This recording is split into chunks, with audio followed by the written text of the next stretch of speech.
सभी का स्वागत है। मैं हूं सुमित और मार्केट्स की अगर बात की जाए तो Nifty bank, Nifty, Sensex, mid cap आज फ्लैट टू पॉजिटिव साइड पे जाए कहीं बंद हुए। ऑटो इंडेक्स करीब 100 अंकों के आसपास की बढ़त, वहाँ आईटी मोर लेस फ्लैट 1/4% की बढ़त वहाँ देखने को मिली।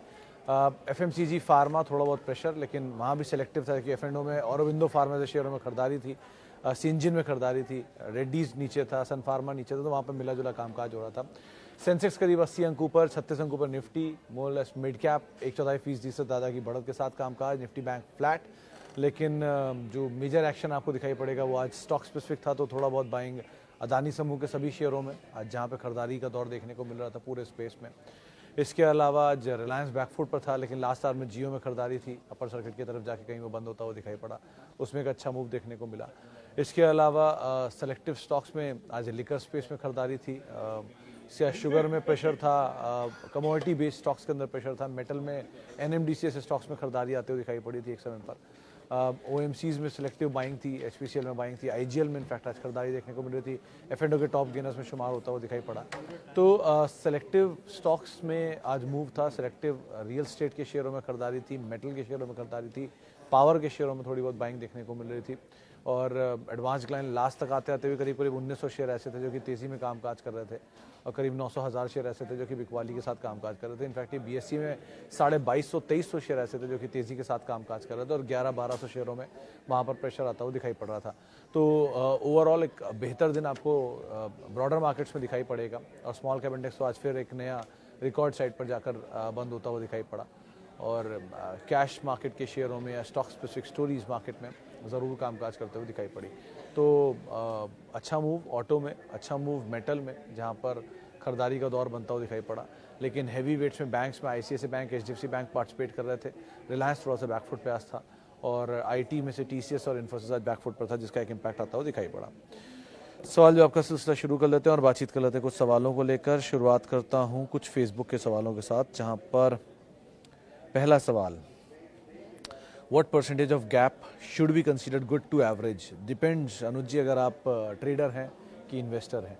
देखिए, अगर आप ट्रेडर हैं तो वो गैप का इस्तेमाल आप स्टॉप लॉस के ज़रिए लगाओगे, यानी कि सर बहुत क्लियर चीज़ होनी चाहिए कि आप ट्रेडर बन के इन्वेस्ट नहीं कर सकते और इन्वेस्टर बन के ट्रेड नहीं कर सकते।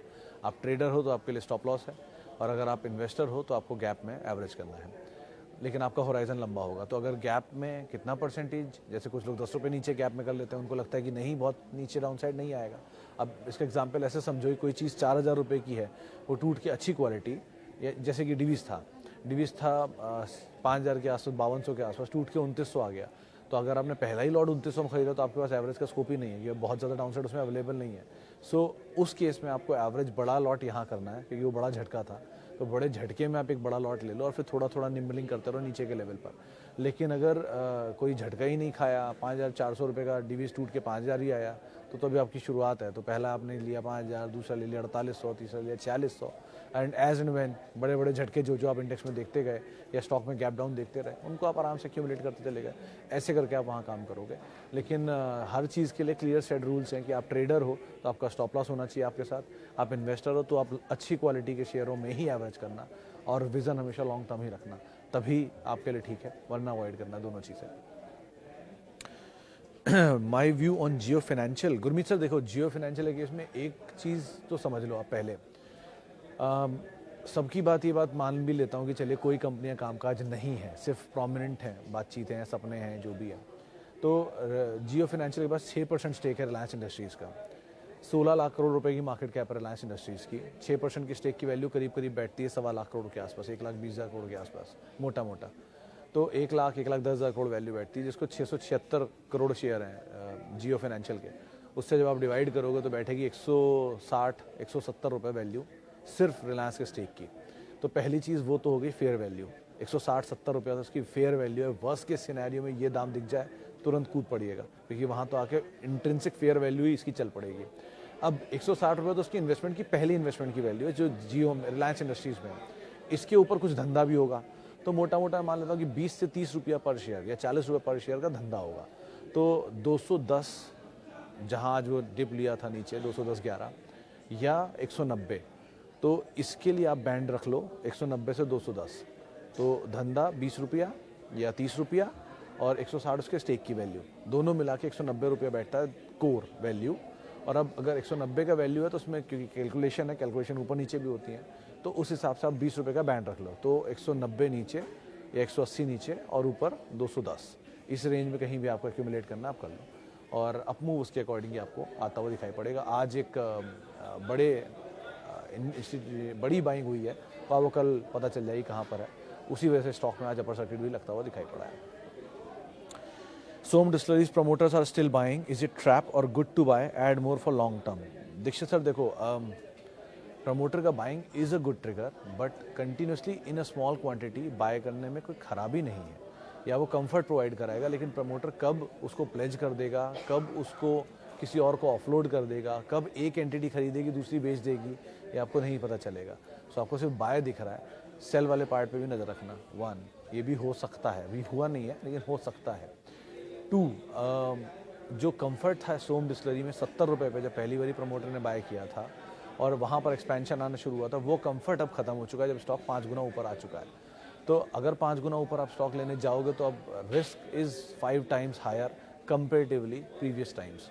और ऐसा भी नहीं कि दुनिया में और सब खत्म हो गया है, सिर्फ इसी तरह की इसी कंपनी के प्रोडक्ट बिक रहे हैं। तो ऐसा भी नहीं है। आप ग्लोबल स्पिरिट आज भी आपको फेयर वैल्यू में मिल रहा है, उसको देख सकते हो कंपेरेटिवली सोम डिस्टिलरीज के। या GM ब्रिवरीज बिक रहा है, आज नहीं बिक रहा चलिए, क्योंकि अभी महाराष्ट्र में सावन का महीना ज़्यादा बड़ा मनता है, जब तक गणपति रहता है, तो वो खत्म होने बाद वापस लोकल डिमांड पिकअप कर ही लेगी। एंड लिकर का डिमांड कम नहीं होता, इनपुट कॉस्ट की वजह से नंबर टूटे थे, जहाँ इनपुट कॉस्ट स्टेबल हुए वापस डिमांड पिकअप कर जाएगी या नंबर पिकअप कर जाएंगे। सो ग्लोबस और वो एक बार को आप देख सकते हो। रही बात सोम की, अगर आपके पास पड़ा तो पड़ा रहने दो, क्योंकि I have seen good times. मैंने 2 डिजिट का स्टॉक देख लिया, तो अब मैं 3 डिजिट में स्टॉक में थोड़ा कंफर्टेबल हूँ नहीं। रही बात मार्केट में क्या बज़ है, मार्केट में 1000 रुपये जाने का बज़ है, मैं साफ बोल देता हूँ आपको। लेकिन वो 1000 रुपये जब जाएगा या इस तरह का बज़ बन रहा है बाजार में, तो आपका स्टॉप लॉस आपको ट्रेल करते ही चलना है। अगर आपका स्टॉप लॉस ट्रिगर होगा तो निकल जाइएगा, ये साफ रूल है। लेकिन ये जो बज़ बाजार में बनती हैं, ये उतनी तेज़ी से गायब भी होती हैं और बहुत बुरी ट्रैप करके गायब होती हैं, तो उसको भी आप ज़रूर ध्यान रखना है।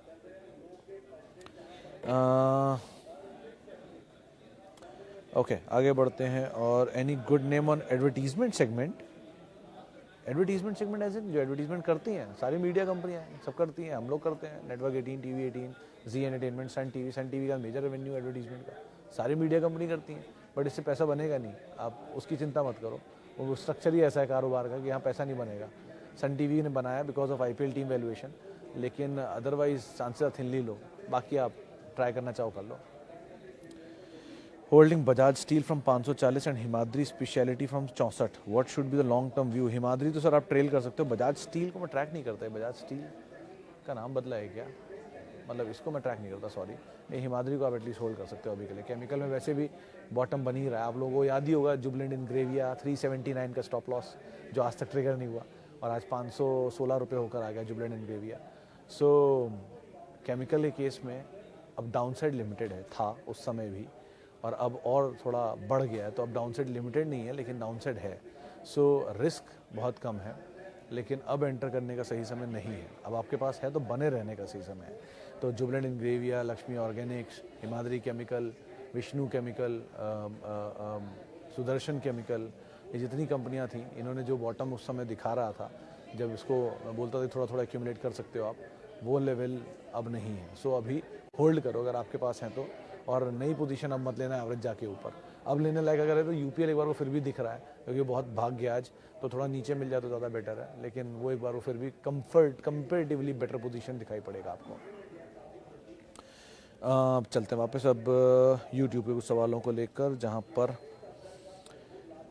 Fusion micro finance is good for Shashank जी।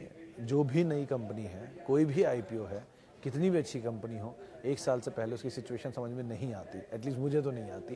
तो इसलिए मैं अभी उसके बारे में टिप्पणी नहीं कर पाऊंगा अनटिल अनलेस उनके नंबर थोड़े से आ जाएँ बाजार में, सिस्टम में थोड़ी सिचुएशन क्लियर हो जाए, कैसे नंबर्स हैं, क्या प्रोडक्टिविटी है, कितने NPS एंड ऑल है, तब एक बार वो कॉल लेना आसान होगा। अभी तो शुरू ही हुआ है, अभी तो इक्विटी छूटने का समय आने वाला है इन लोगों का। बहुतों की इक्विटी मैच्योर हो रही है, 6 महीने वाली, साल भर वाली। उस दिन एक हम लोगों ने लिंक भी किया था इसके ऊपर।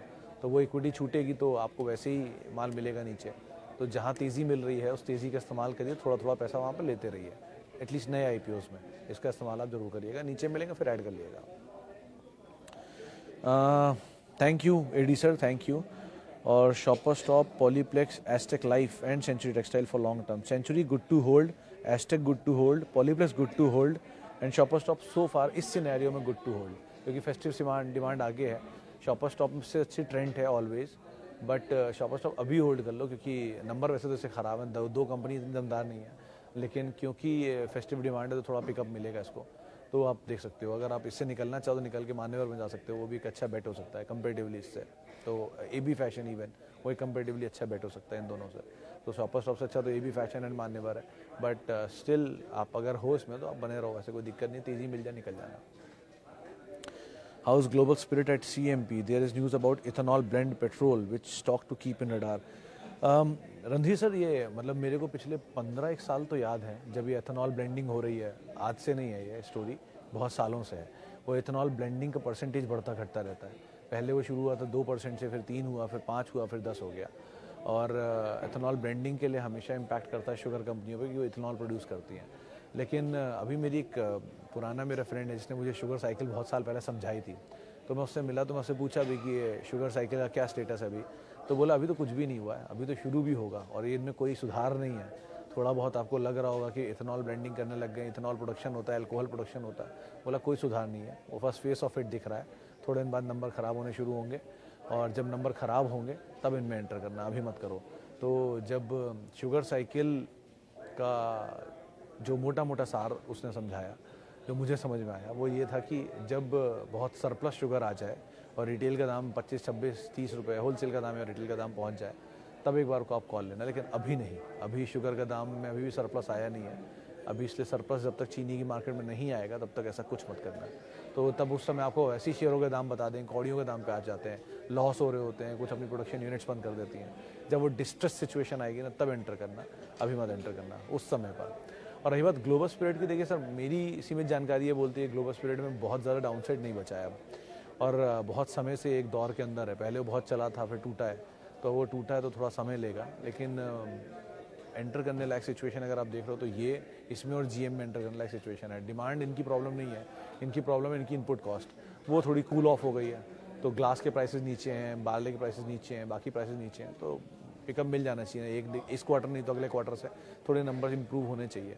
सो आप एंटर करना चाहो तो कर सकते हो, but again take your stop loss along. जो आप इस बार का रीसेंट लो था उसको स्टॉप लॉस तौर पर जरूर फॉलो करना।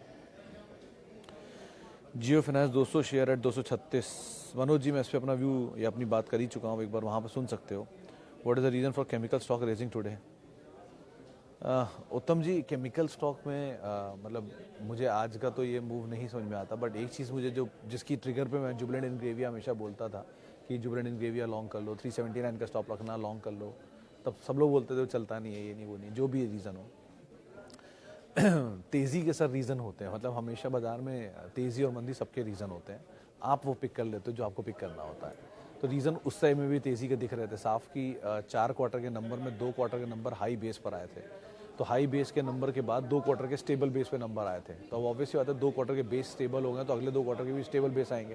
तो 4 क्वार्टर के स्टेबल बेस के बाद जब नंबर आएगा तो सही नंबर आना शुरू हो जाएगा, जो अब आना शुरू होगा इस क्वार्टर के बाद से। पिछले क्वार्टर में दिखने लग गया था वो, तो इसीलिए इनके नंबर पिकअप कर जाएंगे। एंड डिमांड जो प्राइसेस थे चाइना में केमिकल के, वो टूट रहे थे, तो वो बॉटम बना चुके हैं, वहाँ से वो थोड़ा थोड़ा स्टेबल होने लग गए।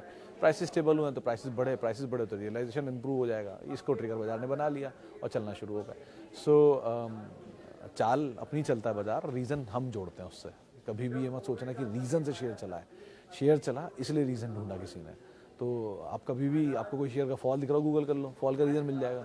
शेयर चल रहा हो, तेज़ी का रीज़न ढूंढो, वही मिल जाएगा। तो रीज़न कहीं नहीं होते, रीज़न हमेशा होते हैं, हम ढूंढते हैं वो रीज़न जो हमें अटैच करना होता है उससे। बट समटाइम्स ठीक है वो ट्रिगर के तौर पे कामकाज करता है, बट अगेन ये आज की बाई नहीं थी, एक्यूमुलेशन था। एक्यूमुलेशन पूरा हुआ, चलने शुरू हो गए।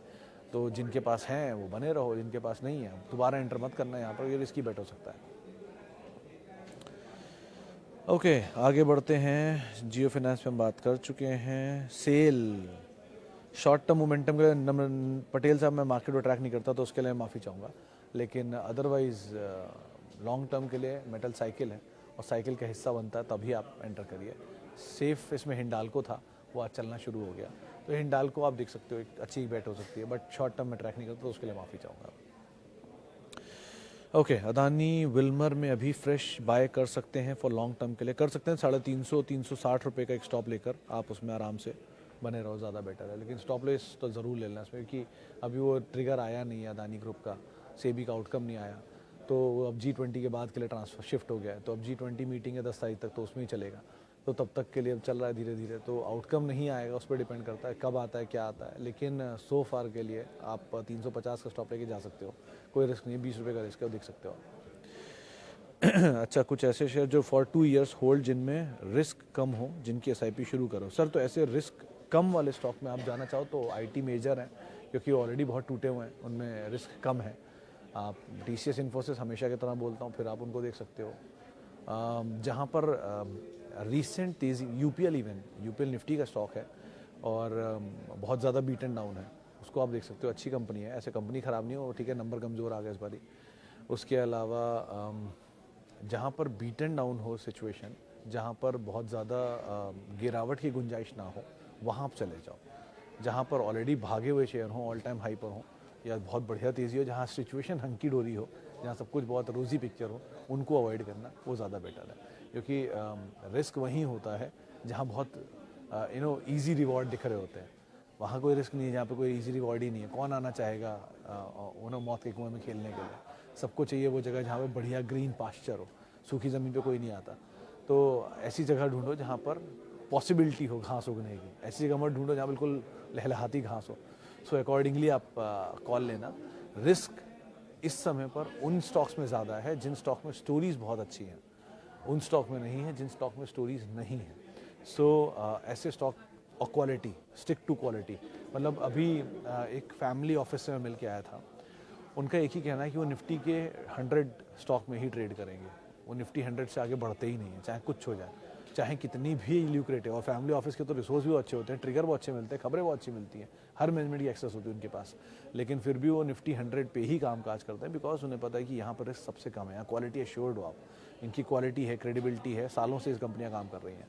अब इनके अंदर जो जोड़ने वाली चीज़ है वो सिर्फ प्राइस होता है, तो वो एडजस्ट करते रहते हैं विद टाइम, ऊपर नीचे करके, लेकिन वो क्वालिटी 100 में ही काम करो। तो आपके लिए भी यही दायरा बोलता हूँ, अगर आप निफ्टी 50 में काम नहीं कर सकते, आपको लगता है निफ्टी 50 बहुत छोटा है, मैं और बड़ा जाना चाहता हूँ, देन गो फॉर निफ्टी 100, उससे बड़ा मत ही जाना, क्योंकि उससे ऊपर जाने में रिस्क बढ़ सकता है।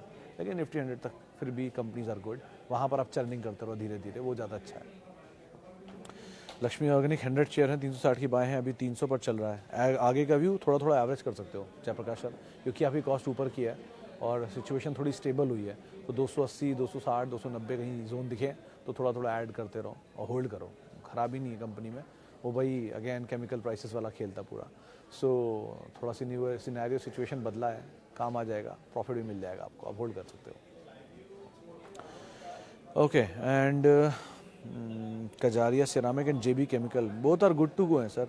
पॉल सर, इन दोनों में कोई प्रॉब्लम नहीं है, दोनों कंपनी अच्छी हैं, आप होल्ड कर सकते हो JB केमिकल को भी और इसको भी, कजारिया को भी। कजारिया की इनपुट कॉस्ट थोड़ी बढ़ेगी, उन्होंने दाम बढ़ाया ना ग्रासिम ने, ग्रासिम कह रहा हूँ, गुजरात गैस ने, जिसकी वजह से, लेकिन अदरवाइज़ ठीक है कंपनी, अदरवाइज़ ठीक है। और रही बात JB केमिकल की, तो ये केमिकल में कम है, फार्मा में ज़्यादा है, तो नाम है खाली इसका JB केमिकल, लेकिन JB केमिकल एंड फार्मास्यूटिकल नाम है पूरा इसका। तो ये मेजरली फार्मास्यूटिकल बिजनेस के अंदर कंपनी कामकाज करती है, तो company it's good to hold even, लेकिन वो चला बहुत था, तो थोड़ा स्टेबलाइज होने की ज़रूरत है इसको, थोड़ा नीचे आने की ज़रूरत है, इसलिए टाइम लेगा, बट अदरवाइज ठीक कंपनी है, दोनों होल्ड करने लायक है। ओके, थैंक यू अरोड़ा साहब, थैंक यू। IRCTC, ओह पहले मान सिंह साहब का सवाल सुन लेता हूँ। Hello sir, long term view for CG power can hold for another 2 year, I have got 80 rupees पे 2500 शेयर। तो आप कुछ मत करो, Tata communication for long term, दोनों शेयर सिंह साहब लॉन्ग टर्म के लिए हैं, दोनों शेयर को buy it, you already bought it, fill it, मतलब accumulate it and shut it, इनको कुछ करने की ज़रूरत नहीं है, बस होल्ड करो, आपको अपने आप इतना पैसा दे देगा आप सोच भी नहीं सकते। और रही बात टाटा कम्युनिकेशन की, तो डिविडेंड ही 25 रुपये देता ही है ना साल का, वो 25 रुपये डिविडेंड जो मिलता है उसको एक्यूमुलेट करो और उससे भी कुछ खरीदते रहा करो, ये नहीं कुछ और। लेकिन दोनों कंपनियां बढ़िया हैं, आराम से होल्ड करो, और अभी भी यहाँ से में बहुत पोटेंशियल बाकी है दोनों में, और बहुत बढ़िया पोटेंशियल बाकी है, सो आराम से आप होल्ड कर सकते हो, कोई दिक्कत नहीं है। रही बात एक सवाल और IRCTC, हाँ तो हुसैन साहब IRCTC केस में देखो चला नहीं है, रेलवे पूरा चला, ये नहीं चला, तो तो पॉसिबिलिटी तो ये है कि चल जाएगा, लेकिन बहुत बड़ी तेज़ी आएगी इसकी गुंजाइश अभी नहीं है। लेकिन आप बने रहो और आपकी कॉस्ट के नीचे थोड़ा थोड़ा आता रहा, थोड़ा थोड़ा ऐड भी कर सकते हो, बट पेशेंस दो, चल जाएगा। कंपनी चली बहुत थी इसलिए बहुत लंबे समय से रुकी खड़ी है, लेकिन अब क्योंकि पूरा सेक्टर चला और ये नहीं चला है तो शायद कुछ समय में पार्टिसिपेट कर जाए, तो आप बने रहो, ज़्यादा बेटर है। बैंको प्रोडक्ट अच्छी कंपनी है पटेल साहब, ऑटो एंसिलरी की वन ऑफ फाइनेस्ट कंपनी है जिसको आप होल्ड कर रहे हो, बट ये वैसे ही है जो मोमेंटम में चलता है। ये कोई ऐसा स्टॉक नहीं जिसको लॉन्ग टर्म स्टोरी में आप लेके भूल जाओगे। लॉन्ग टर्म लाइक आप स्कैफलर देख सकते हो, स्कैफलर इंडिया थोड़ी बड़ा स्टॉक है लेकिन वो अच्छी कंपनी है, आप उसको होल्ड कर सकते हो। SCHA FFELER वो भी एंसिलरी स्पेस में है। इवन SKF अच्छी कंपनी है, बॉश अच्छी कंपनी है, लेकिन बैंको it's a good company, Minda के लेवल की कंपनी है, बट द प्रॉब्लम इज़ कि ये मोमेंटम में चलने वाला स्टॉक है, तो मोमेंटम का फ़ायदा उठा के ही इसमें आप कोई कॉल लीजिएगा। चले फिलहाल अब इतने सवालों में शामिल करूंगा, माफ़ी उन सभी लोगों से जिनसे बातचीत नहीं हो पाई, और बहुत बहुत शुक्रिया उन सभी लोगों का जिन्होंने सवाल पूछा। 2 दिन में मैं जुड़ नहीं पाया, उसके लिए माफ़ी चाहूँगा। और आप मेरे साथ जुड़ सकते हैं @सुमित रिसर्च, मेरा ट्विटर हैंडल है, यूट्यूब हैंडल है, सारे हैंडल्स हैं। और किसी भी निवेश से पहले अपने वित्तीय सलाहकार की राय ज़रूर ले लें, और कोई भी सवाल पूछना हो तो आप CNBC आवाज़ के यूट्यूब पेज और फेसबुक पेज पर ये सवाल पूछ सकते हैं। नमस्कार।